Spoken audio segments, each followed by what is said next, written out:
Buenas gurizada, vamos continuar nossos estudos. Vamos falar um pouquinho mais sobre o estado limite de serviço. Essa é a segunda parte da aula 3. Conforme falado anteriormente, nós estudamos o estado limite de serviço para a laje armada em duas direções. Agora vamos entender um pouquinho mais sobre o estado limite de serviço para lajes armadas em uma direção. Vamos lá. Primeiramente deve-se obter as cargas na estrutura, que é uma parcela permanente e tem uma parcela acidental. Tanto o peso específico dos materiais quanto as cargas acidentais podem ser obtidas na NBR 6120. E o que define a carga permanente em cima de uma laje? Pode ser caracterizado como o peso próprio, o contrapiso, o piso e um forro abaixo da laje. E a parcela acidental pode ser definida como móveis, pessoas, veículos. Na NBR 6120 tem-se os pesos específicos dos materiais. Lajotas cerâmicas, por exemplo, tem em torno de 18 kN por metro cúbico. Já argamassa de cimento e areia em torno de 21 kN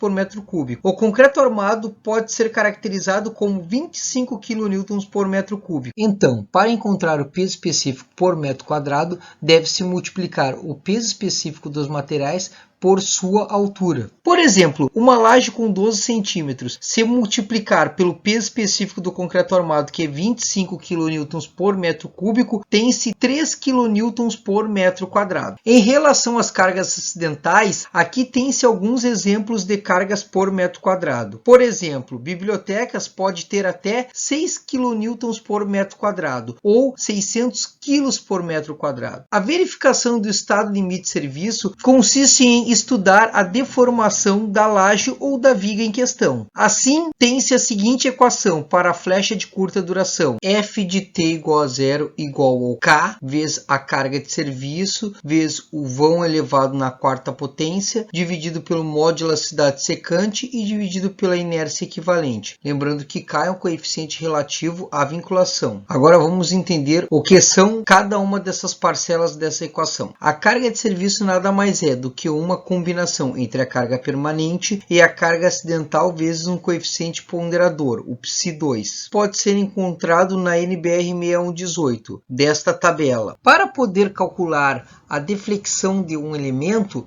deve-se conhecer a sua rigidez. E é muito plausível que quanto mais rígido, menos vai se deformar o elemento. Então aqui é apresentado o diagrama tensão e deformação do concreto, que é um material quase frágil. Então, primeiramente, ele apresenta um módulo de elasticidade inicial, que é o ECI, e pode ser calculado de acordo com o NBR 6118, de acordo com a equação ECI é igual a αE vezes 5.600 vezes o FCK elevado ao meio. O αE é um coeficiente de ajuste de acordo com o tipo de agregado graúdo. Existem agregados que são mais rígidos do que outros. Por exemplo, o basalto tem o αE de 1,2, já o arenito em torno de 0,7. Então, para calcular o ECI, utilizando o basalto, tem-se os seguintes valores: 1,2 vezes 5.600 vezes 25 elevado ao meio, chegando-se a um valor final de 33.600 megapascal. Contudo, o concreto, como é um material quase frágil, vai perdendo rigidez à medida que aumenta seu carregamento, devido à união de microfissuras. Assim, a norma preconiza um ajuste nessa equação, e pode ser caracterizado como o ECS, módulo de elasticidade secante. E o ECS nada mais é do que o ECI vezes o αI, que é um coeficiente de ajuste de acordo com o tipo de concreto. O αI pode ser calculado de acordo com a equação 0,8 mais 0,2 vezes o SK dividido por 80. Utilizando-se um concreto de 25 megapascal, fica 25 dividido por 80 vezes 0,2 mais 0,8,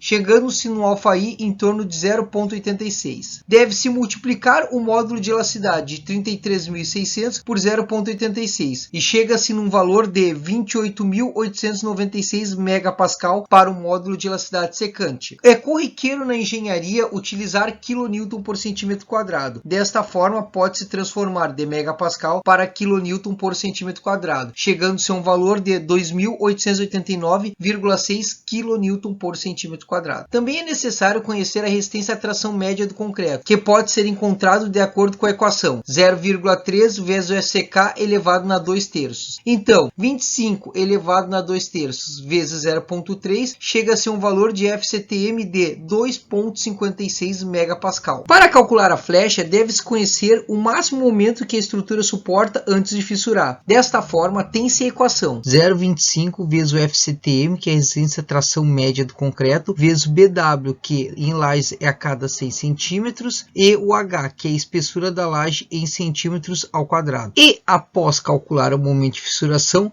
deve-se calcular o momento de serviço para as lajes armadas em uma direção, que diferem em relação a lajes armadas em duas direções. Para lajes armadas em uma direção, é como se fossem várias vigas, umas do lado das outras. Os coeficientes são um pouco diferentes. Vamos observar. Então, por exemplo, tem-se uma laje com um lado 6,3 metros e outro lado 2,4. A relação entre eles é maior do que 2. Então, considera-se uma laje armada em uma direção como se fosse várias vigas, umas do lado das outras. É como se fosse uma viga biapoiada. O momento de serviço pode ser caracterizado como carga vezes o L ao quadrado dividido por 8. Ou P de serviço é igual a Lx ao quadrado dividido por 8. Mas pode-se ter também a seguinte configuração: engaste no lado e apoio em cima. Desta forma, vamos observar este exemplo. Temos um lado com 5,2 metros e outro lado com 1,9 metros, caracterizando uma laje armada em uma direção.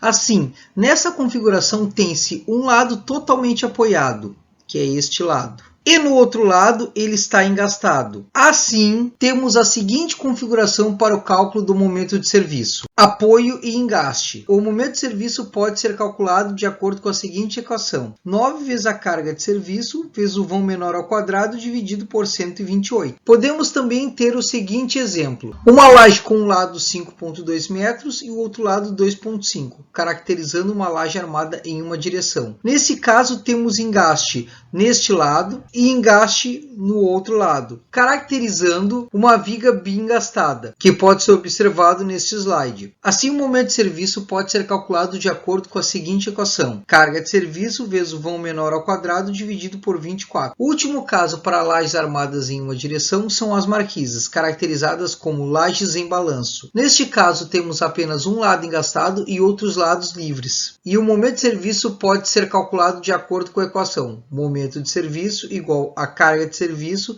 vezes o vão menor ao quadrado dividido por 2. Após o cálculo do momento de serviço, deve ser feito a mesma comparação que foi feita em lajes armadas em duas direções. Compara-se o momento de serviço com o momento de fissuração. Se o momento de serviço for menor que o momento de fissuração, a inércia equivalente da laje é igual à inércia bruta. Contudo, se o momento de serviço for maior que o momento de fissuração, a laje está fissurada e desta forma deve ser feita uma redução na inércia bruta, multiplicando ela por 0,3. Para o cálculo da inércia deve ser utilizada a seguinte equação: inércia é igual a base vezes h ao cubo dividido por 12, onde a base da laje é igual a 100 cm e o h é a espessura da laje em centímetros. Para o cálculo da flecha deve ser encontrado o coeficiente K para lajes armadas em uma direção. Então tem as mesmas vinculações apresentadas anteriormente para os momentos de serviço. Quando for uma laje biapoiada, o coeficiente utilizado é 1,3. Quando for apoio e engaste, o coeficiente utilizado é 0,53. Quando for uma laje biengastada,